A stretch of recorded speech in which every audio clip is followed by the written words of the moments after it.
O milagre que mudou a vida de Renato, quando a fé venceu o impossível. Renato Oliveira tinha 32 anos, um sorriso fácil e um coração partido. Há 2 anos, sua filha Sofia, de apenas 5 anos, havia sido diagnosticada com a síndrome de Leigh-Malin, uma doença genética rara e devastadora. Os médicos foram claros: não havia cura.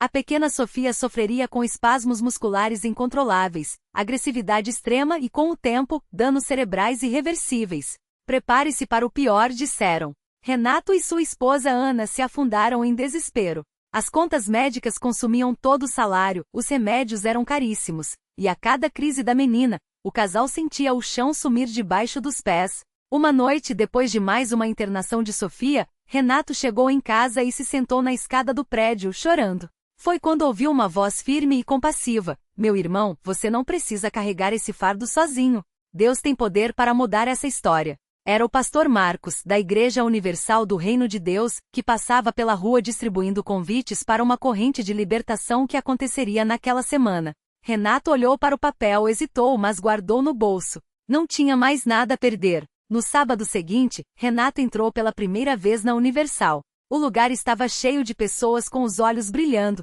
cantando hinos de fé com uma intensidade que ele nunca havia visto. O pastor Marcos subiu ao altar e começou a falar sobre milagres reais, sobre como Deus não muda, mas a fé das pessoas sim. Muitos aqui estão com problemas que os médicos disseram não ter solução, mas hoje Deus vai provar que Ele é maior, declarou, enquanto a congregação respondia com amém ensurdecedores. Renato sentou-se no fundo, com as mãos trêmulas. Quando o pastor pediu que quem precisasse de um milagre se dirigisse ao altar, ele sentiu algo dentro dele dizer: vá. Com lágrimas nos olhos, levou a foto de Sofia no colo e se ajoelhou. O pastor impôs as mãos sobre sua cabeça e começou a orar com uma autoridade que arrepiou Renato. Em nome de Jesus, eu quebro essa maldição genética. Eu determino que o sangue de Cristo lave cada célula do corpo dessa criança. O inimigo não terá a última palavra. A igreja inteira gritou: é nosso, Senhor! Naquele momento, Renato sentiu algo que não sentia há anos: esperança. Os dias seguintes não foram fáceis. Sofia continuou tendo crises e os médicos mantiveram o prognóstico sombrio. Mas Renato não desistiu. Ele começou a frequentar a igreja todos os dias, participando das vigílias de oração que iam até altas horas da madrugada. Aprendeu sobre a fogueira santa, aqueles momentos de oração intensa onde o fogo do Espírito Santo queima as amarras do mal. Ele e Ana começaram a jejuar, a dar o dízimo e ofertas de fé, mesmo quando o dinheiro era curto. Deus não precisa do nosso dinheiro, Ele quer o nosso coração, o pastor explicava. Mas quando você entrega o pouco que tem, você está dizendo: Senhor, eu confio em Ti. Uma campanha de fé foi lançada, a batalha é do Senhor. Renato pegou o copo de água abençoada no altar, ungiu a testa de Sofia com o óleo sagrado e declarou: filha, você será livre. Ana, que no início duvidava, agora orava com ele segura de que Deus ouvia. O milagre veio de uma forma que ninguém esperava. 3 meses depois de Renato começar sua jornada na Universal, Sofia teve uma crise tão forte que foi levada às pressas para o hospital. Os médicos, desesperados, disseram que era o início do fim. Renato, porém, não chorou. Ele pegou a Bíblia que ganhará na igreja, abriu em Marcos 11h24, por isso vos digo, tudo quanto em oração pedirdes crede que recebestes, e será assim convosco, e com voz firme declarou: Senhor, eu não saio daqui sem a minha filha curada. Enquanto os aparelhos bipavam e os médicos se preparavam para o pior, Renato começou a orar em voz alta, como tinha aprendido nas correntes de libertação. De repente Sofia abriu os olhos, olhou para o pai e disse, com uma clareza que não tinha meses: papai, não dói mais. Os espasmos pararam. Os exames seguintes deixaram os médicos boquiabertos. Os níveis de ácido úrico, que na Leigh-Malin são extremamente elevados, estavam normais. Os neurônios, antes em degeneração, mostravam atividade estável. Isso não faz sentido, murmurou um médico. Renato sorriu. Para Deus, nada é impossível. Hoje Sofia tem 7 anos, corre e brinca e não apresenta mais nenhum sintoma da doença. Os médicos a chamam de caso inexplicável. Renato e Ana sabem a verdade, foi um milagre. Um milagre que começou quando um homem quebrado encontrou uma igreja que acreditava em milagres. Toda semana, Renato sobe ao altar da Universal para dar seu testemunho. Eu aprendi que a fé não é só acreditar que Deus pode, é saber que Ele quer. Diz com a voz embargada. Muitas pessoas desistem porque não veem a resposta logo. Mas Deus tem o tempo certo. O que ele quer é que a gente não pare de lutar, não pare de orar, não pare de crer. Ana complementa, antes a gente vivia no medo. Hoje vivemos na fé. E não há doença, não há dívida, não há problema que resista quando Deus entra na história. No final de cada culto, o pastor Marcos faz uma pergunta que ecoa no coração de todos. Quem aqui precisa de um milagre? E Renato, com Sofia no colo, sorri. Porque ele sabe, na Igreja Universal milagres não são lendas. São realidades. A vida de Renato e Ana mudou tanto que até os vizinhos começaram a notar. A pequena Sofia, que antes mal conseguia brincar sem sentir dores, agora corria pelo quintal, rindo alto, enquanto os pais observavam com lágrimas nos olhos. Ela nem precisa mais dos remédios fortes, contava Ana, mostrando as receitas médicas que agora ficavam guardadas numa gaveta, como lembrança de uma batalha vencida. Mas Deus não parou por aí. Um dia, enquanto Renato voltava do trabalho, um homem o abordou na porta de casa. Era o mesmo credor que há meses o ameaçava, com voz grossa e papéis de cobrança na mão. Desta vez, porém, seu rosto estava diferente e sereno, quase constrangido. Olha, Renato, eu não sei o que aconteceu, mas o meu chefe me chamou hoje e disse que a sua dívida foi perdoada. Todo o valor. Sem explicação. Só disse que era para arquivar o processo. Renato sentiu as pernas tremarem. Não era um adiamento, não era um desconto. Era a mão de Deus apagando aquilo que o oprimia. Naquela noite no culto, Renato subiu ao altar novamente, mas desta vez não conseguia falar. As lágrimas caíam sem controle enquanto ele abraçava a Bíblia contra o peito. O pastor Marcos colocou a mão em seu ombro e falou para a igreja: Irmãos, isso aqui é o poder do Deus vivo. Alguns dizem que milagre é coisa do passado, mas olhem para este homem. Ele veio aqui quebrado, e hoje está de pé, não só curado, não só livre das dívidas, mas com uma família restaurada. Ana, sentada na primeira fileira, segurava Sofia no colo enquanto a menina, com sua vozinha doce, perguntava: Mãe, por que todo mundo está chorando se está todo mundo feliz? Ana beijou sua testa e respondeu: Porque minha filha, quando Deus faz um milagre, a alegria é tão grande que até as lágrimas virarem sorriso. Os dias se passaram, e o que era um testemunho pessoal virou um farol de esperança para outros.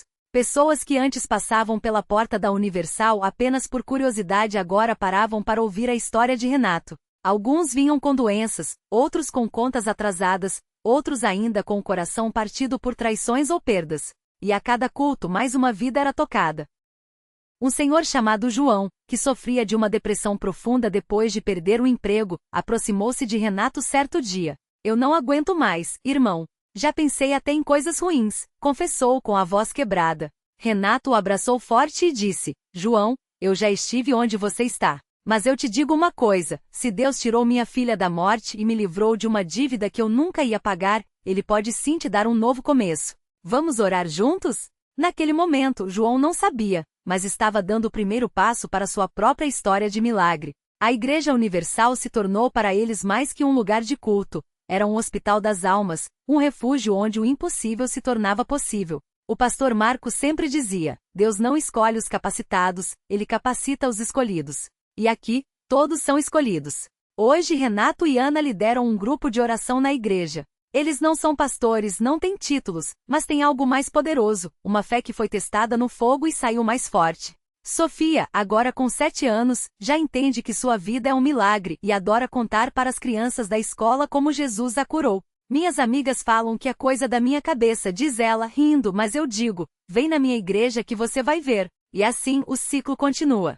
Cada vida transformada se torna uma semente de esperança para outra. Porque na Igreja Universal, os milagres não são apenas histórias que se contam, são realidades que se vivem todos os dias. E quem duvida basta entrar, ajoelhar e crer, porque Deus ainda fala, Deus ainda age, e Ele está esperando por você. A vida de Renato e Ana mudou tanto que até os vizinhos começaram a notar. Antes, eles eram aquele casal que mal trocava um bom dia, sempre com os olhos inchados de choro e o coração pesado. Agora, eram os primeiros a organizar um café da manhã comunitário no prédio, a levar uma palavra de ânimo para quem estava doente, a oferecer um abraço apertado quando alguém precisava. O que aconteceu com vocês? Perguntavam. E eles, sem vergonha, respondiam: Jesus aconteceu. Foi numa dessas tardes de sábado que Dona Maria, uma senhora de 72 anos que morava no apartamento ao lado, bateu à porta deles com lágrimas nos olhos. Não aguento mais, meus filhos, ela disse, segurando um envelope amassado.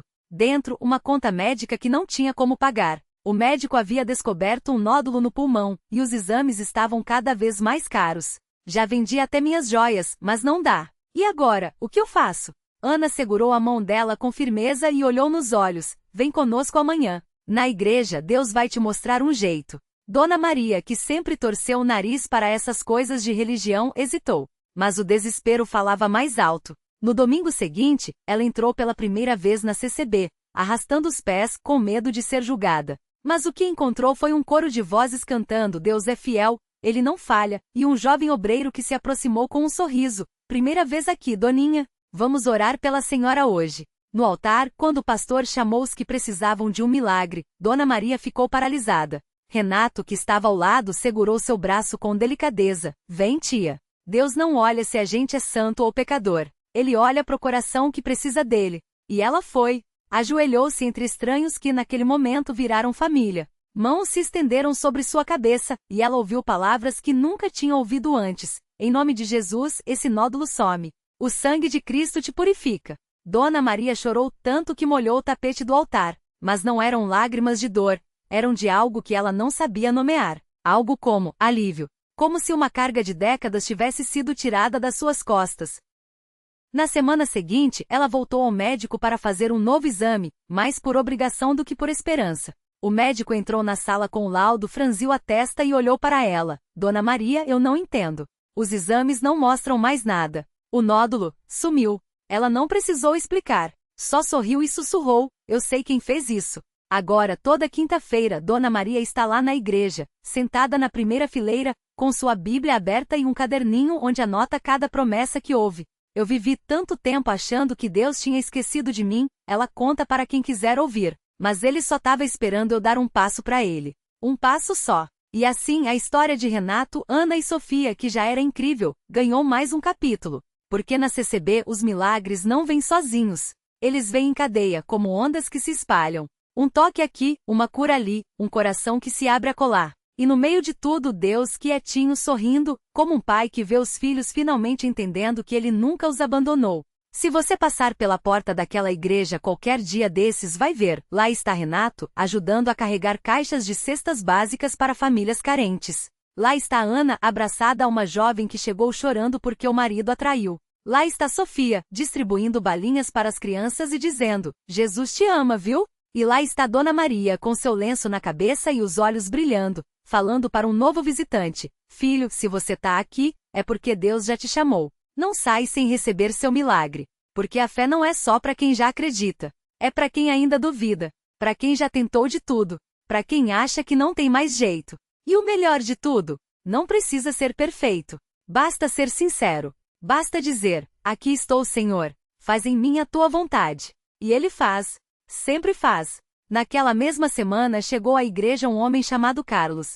Ele não era daqueles que entram sorrindo, não. Chegou arrastando os pés com a camisa amassada e um cheiro de cerveja que não dava para esconder. Os olhos vermelhos, a barba por fazer e nas mãos, um papel amassado com o endereço rabiscado por um amigo que, cansado de vê-lo assim, tinha dito, vai lá, brother. Se não der certo, pelo menos você tentou. Carlos sentou no último banco de cabeça baixa como se quisesse sumir. O culto já tinha começado, e o coro cantava aquele hino que fala de restauração. Ele não cantou, não levantou as mãos. Só ouvia com os punhos cerrados como se estivesse brigando consigo mesmo.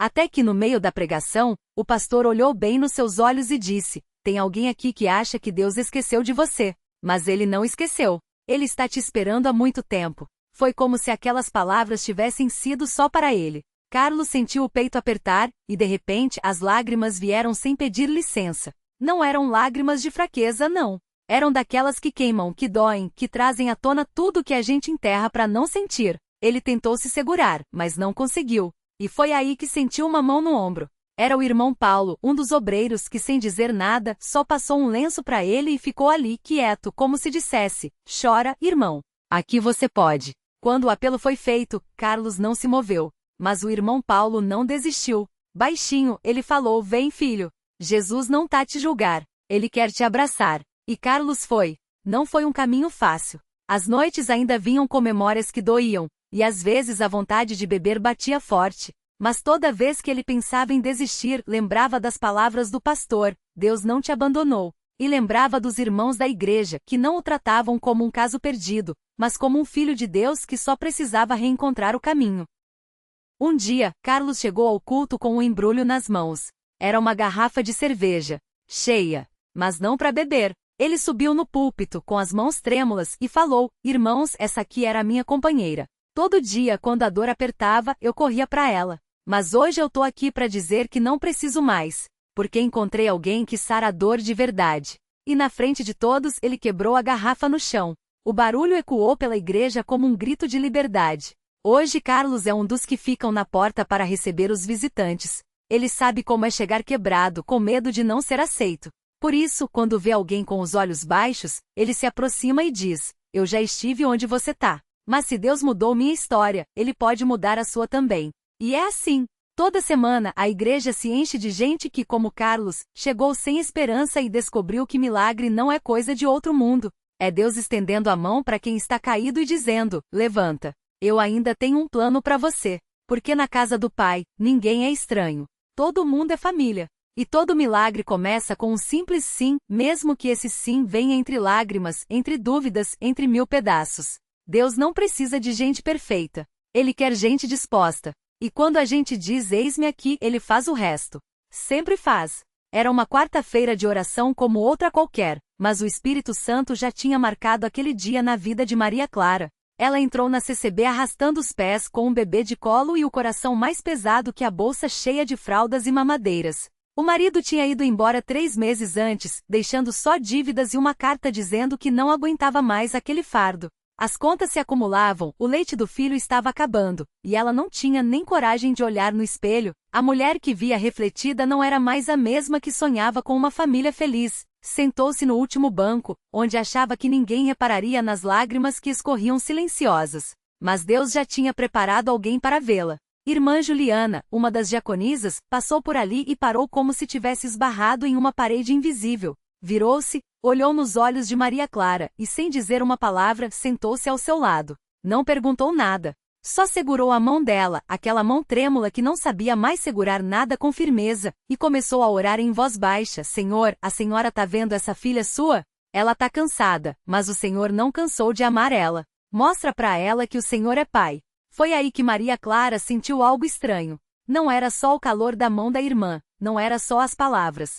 Era como se uma corrente de paz invadisse seu peito, empurrando para fora todo aquele desespero que a sufocava há meses. As lágrimas vieram mais fortes, mas dessa vez não eram de dor, eram de alívio, como se ela tivesse finalmente chegado em casa depois de uma tempestade. Quando abriu os olhos, a diaconisa sorria com os olhos brilhantes e disse: Filha, Deus não te abandonou. Ele só estava esperando você vir para cá para mostrar isso para você. Naquela mesma noite, depois do culto, Maria Clara foi convidada a participar do grupo de mulheres que se reunia nas sextas para estudar a palavra. Ela foi, mesmo sem acreditar que algo pudesse mudar. Mas ali, entre cafezinho e testemunhos, ela ouviu histórias de outras mulheres que também tinham sido deixadas para trás, e que, contra todas as expectativas, estavam de pé. Uma delas, Dona Lourdes, contava como havia criado 3 filhos sozinha depois que o marido faleceu. E como Deus tinha multiplicado o pouco que ela tinha, como os pães e os peixes. Eu não tinha nem R$1 no bolso, mas nunca faltou comida na minha mesa, ela dizia, com a voz firme de quem já viu Deus agir.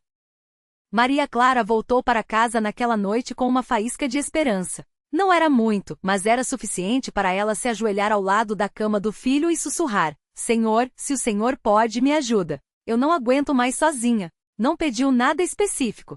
Só pediu ele. No domingo seguinte, durante o culto, o pastor fez um chamado. Tem alguém aqui que precisa de um milagre financeiro? Deus está falando que hoje é o dia da providência. Maria Clara hesitou. Não gostava de chamar atenção, não queria que pensassem que ela estava pedindo esmola. Mas algo dentro dela a empurrou para frente. Com o bebê no colo e as mãos trêmulas, ela levantou-se. Não disse nada. Só chorou. O que aconteceu depois, ela nunca conseguiria explicar direito. Uma irmã que nem conhecia se aproximou e colocou um envelope em suas mãos. Deus me mandou te dar isso, disse, e se afastou antes que Maria Clara pudesse agradecer. Dentro do envelope havia exatamente o valor das dívidas mais urgentes, e um bilhete: confie. Ele não terminou contigo. Mas o milagre não parou aí. Na segunda-feira, o telefone tocou. Era uma empresa onde ela havia se candidatado a um emprego meses antes, mas nunca tinha recebido resposta. A senhora ainda está interessada na vaga? Precisamos de alguém urgente. Em uma semana ela estava trabalhando. Em um mês, conseguiu alugar um quartinho melhor para ela e o filho. Em 3 meses, estava batizando o menino nas águas da mesma igreja que a acolheu quando ela não tinha mais ninguém. Hoje Maria Clara é quem estende a mão para outras mulheres que chegam a CCB com um olhar perdido. Ela conta sua história sem vergonha, porque sabe que cada detalhe, a mão da irmã Juliana, o envelope anônimo, a ligação inesperada, foi Deus escrevendo reto no que estava torto. Eu cheguei aqui achando que minha vida tinha acabado, ela diz, com o filho no colo e os olhos cheios de gratidão. Mas Deus só estava começando a mostrar o que ele podia fazer. E é assim que a obra continua. Não com barulho, não com espetáculo, mas com Deus usando pessoas comuns para fazer coisas extraordinárias. Porque na CCB, milagre não é só história de antigamente. É o pão que não acaba, é a conta que se paga sem saber como, é o abraço que chega na hora certa. É Deus provando mais uma vez que quando a gente entrega os cacos, ele faz um mosaico mais bonito do que a gente jamais imaginou. O último fio da teia. O envelope anônimo que ela recebeu naquele outubro não continha apenas dinheiro, tinha um bilhete com um endereço e uma data. Visite a casa de Maria, dia 15. Alguém está esperando por você. No início, desconfiou. Mas quando chegou lá, uma mulher de cabelos brancos a reconheceu antes mesmo que ela dissesse seu nome. Era Dona Clara, a antiga professora de sua mãe, que há anos orava por a menina dos olhos verdes que sumiu da vila. Sem saber, a irmã Juliana, que a acolheu no abrigo da CCB, era sobrinha dela. Foi então que entendeu o acaso que a levou à igreja, o dinheiro que apareceu no momento exato para pagar o aluguel atrasado, até o emprego na padaria onde o dono, sem explicação, lhe deu uma chance. Tudo eram fios da mesma teia. Deus não apenas reconstruir a sua vida, ele a tecerá dentro de uma história muito maior, onde cada lamento virou semente e cada lágrima rega. O mosaico revelado. Hoje ela volta àquele mesmo abrigo, mas não como hóspede, como voluntária. Seus dedos, outrora trêmulos de medo, agora amassam pães que alimentam outras mães perdidas. E quando lhe perguntam como superou tudo,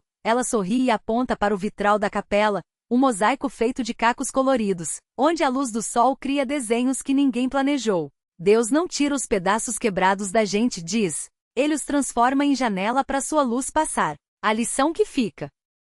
Milagre não é só o mar se abrir ou o doce cair do céu. Milagre é perceber que quando entregamos nossos pedaços, Deus não os joga fora, ele os rearranja. A conta paga sem explicação. Era a mão de um irmão que você nem conhecia. O abraço na hora certa? Era Deus lembrando, você não está sozinho. A vida que parecia acabada? Só o primeiro capítulo de uma história que ele já escreveu até o fim. E assim, entre farinha, orações e risos de criança, ela aprende a lição mais simples e profunda. A fé não é esperar que Deus mude sua situação, mas confiar que ele está fazendo algo bonito até com suas cicatrizes. Porque no fim, o maior milagre não é o que Deus faz por nós, mas o que ele faz em nós, transformando nosso vazio em vasos, nossas quedas em danças, e nossos fins, em recomeços que brilham como a aurora.